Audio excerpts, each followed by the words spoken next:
Let's talk about a really complex and, honestly, a deeply confusing form of manipulation. It's a pattern that doesn't use constant cruelty. Instead, it uses something we all need: support. It weaponizes the idea of support, waiting for you to be at your most vulnerable, and then uses your own need for safety against you. The most striking truth about the situational predator is that they spend 90% of their time being the most supportive person in your life, specifically so they can own the 10% when you are too broken to fight back. We generally assume that a manipulator will be mean all the time, but in high-pressure dynamics, your own biological drive for rest and safety during a crisis is used to turn your moments of weakness, your grief, your illness, your financial loss, into a psychological closing, where the controller extracts concessions you would never grant if you were strong. Why does the person who held your hand during the funeral end up taking your keys the next morning? This is the core paradox of resource depletion management. The moment your need for a sanctuary is turned into the mechanism of your own psychological capture. So how in the world does this actually happen? I mean, how does the one person you run to for safety, the place you feel most secure, somehow become the very thing that traps you? Well, the answer isn't just one single event. It's a slow, systematic process. It's a patient strategy that uses the natural ups and downs of life against you. And to really see it, to understand it, we've got to learn a new language that gives a name to these hidden tactics. To really drag this pattern out into the light, we need the right words. And these aren't just fancy labels. Think of them as tools. They're tools for clarity that help us map out what's happening in what can feel like a totally confusing and chaotic emotional storm. So let's start by defining the main strategy. First up, we have opportunistic exploitation.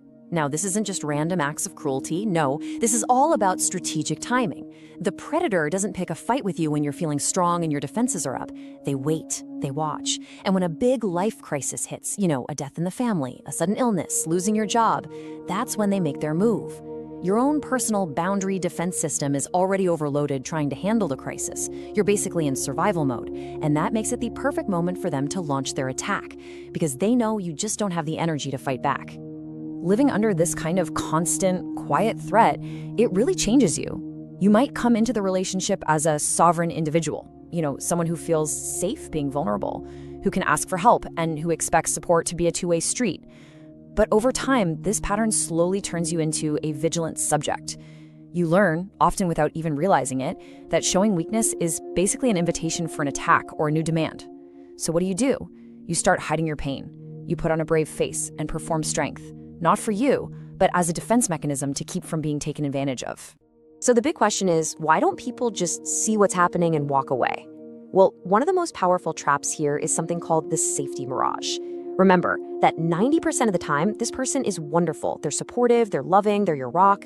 The manipulative stuff only comes out in that 10% of high-stress moments. And because of that huge contrast, our brains find it really easy to just explain it away. We tell ourselves, oh, they're just stressed, or this is hard on everybody. That mirage of them being mostly good does an incredible job of hiding the calculated strategy behind the exploitation. This whole up and down dynamic creates a feeling of relational whiplash. I mean, can you imagine the sheer cognitive dissonance, the dizzying confusion, when the one person you lean on, your safe harbor, suddenly becomes the biggest threat in the room? One minute, they're your biggest supporter. The next, they're hitting you with a new stressful demand. It's not just an emotional feeling, it's physically disorienting. It floods your system with stress hormones. And that confusion, that's a feature, not a bug. It's designed to make it harder for you to think straight and to defend yourself. That state of confusion and control, it's not random. It's actually the goal of a very deliberate 3-step process. When you break it down, you can see this repeatable pattern, a playbook that's designed to create a psychological collapse and lock in compliance. So let's walk through exactly how it works. So this playbook has 3 distinct stages. First, you've got the grooming phase, where all that trust and a sense of debt is built up. Then there's the surgical strike, where a crisis is used as a weapon. And finally, crisis enmeshment, which is where the trap really springs shut. It all kicks off with the grooming phase. This is the 90%, the good times. The controller offers what feels like this incredible next-level hyper support. They are the most reliable, helpful person you know. But it's not just kindness, it's a strategic investment. The whole point is to get you to lower your guard and to create this powerful feeling that you owe them. They're also quietly taking notes, learning your fears, your weaknesses, your breaking points, all information they'll file away for later. Then, when that crisis finally hits, the playbook flips to stage 2, the surgical strike. At the exact moment you are at your most vulnerable, the controller doesn't just offer help, they hit you with a brand new, major, and usually totally unrelated demand. Something like, I know your mom just passed away, but we need to decide if we're selling the house right now. The timing is perfect because it's designed to overload you. Your brain is already swamped dealing with the crisis. You just don't have the mental space to fight back. And this is the moment the trap closes. It's called crisis enmeshment. Your brain is hardwired to seek safety and get away from overwhelming stress. So in this overloaded state, you're primed to make a deal. You'll trade a piece of your autonomy for the sanctuary they seem to be offering. You agree to their demand just to make the pressure stop. And then they take that agreement that you made under duress and use it as proof that you finally see things their way, cementing their control. The long-term result of this whole cycle is a state we can call dependency shock. Over time, your brain literally gets reconditioned. It learns that vulnerability is dangerous because it leads to an attack, and that just giving in is safety because it offers a little bit of temporary relief. You get to a point where it's incredibly hard to trust your own gut.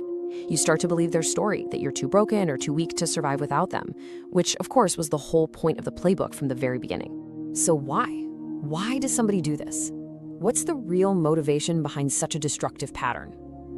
To truly get it, we have to look past the actions and really dig into the psychological goal they're trying to achieve. What's the ultimate prize for the controller? Well, the core motivation is to achieve something called low-risk dominance. The goal here is an equal partnership. It's to get absolute leverage over you with as little risk to themselves as possible. By controlling you only in your moments of weakness, they can win this slow, patient war of attrition. They never have to face you when you're at your best, when all your defenses are up. They just let life wear you down, and then they step in to claim victory. And this right here is the fundamental conflict. On one side, you have this primal, deeply human need for a sanctuary during a storm. You're just looking for a hand to hold, for a chance to rest and get back on your feet. But on the other side, the controller has a cold strategic goal, resource depletion management. They aren't trying to help you heal, they're trying to manage your weakened state so they can get what they want and engineer a psychological closing. It's like you're looking for shelter, and they own the only shelter in town and are just waiting to hand you the bill. So, understanding this pattern is the critical first step. But how do you go from that confusion of dependency to a place of clarity and awareness? Well, it starts with a few tools that help you re-examine what you've been through, not with emotion, but with strategy. Let's look at 2 practical tools you can use to see the pattern behind the pain. The first tool is the timeline audit. This isn't about blaming anyone. It's just about recognizing a pattern, objectively. So look back at the major crises you faced, a time of intense grief, a serious illness, losing a job, a major financial problem. And for each of those events, ask these questions. What big decision was pushed on you at that exact time? What new demand popped up out of nowhere? What did you end up giving up? The goal is to see if your moments of extreme stress always seem to line up with moments of extreme demands from this one person. Was it just bad timing, over and over again, or was it a strategy? The second tool is proactive. It's called diversified support awareness.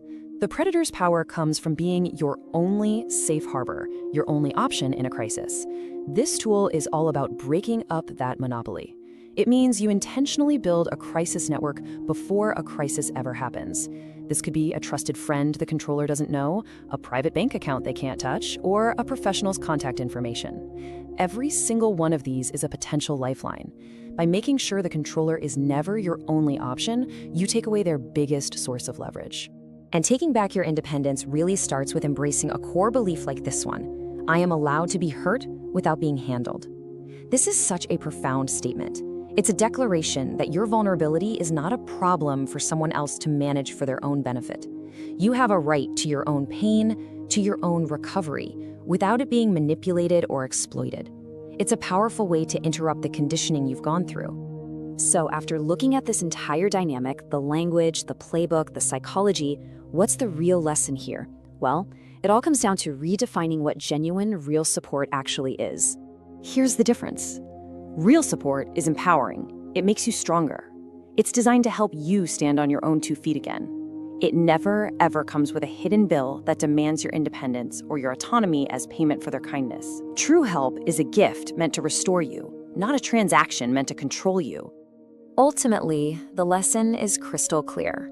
Timing reveals intent. Someone who consistently waits for you to be at your absolute lowest point to get something from you, to make a huge demand that you're too weak to refuse, they are not helping you. Someone who waits for you to be drowning to ask for your house is not a savior, they are a shark.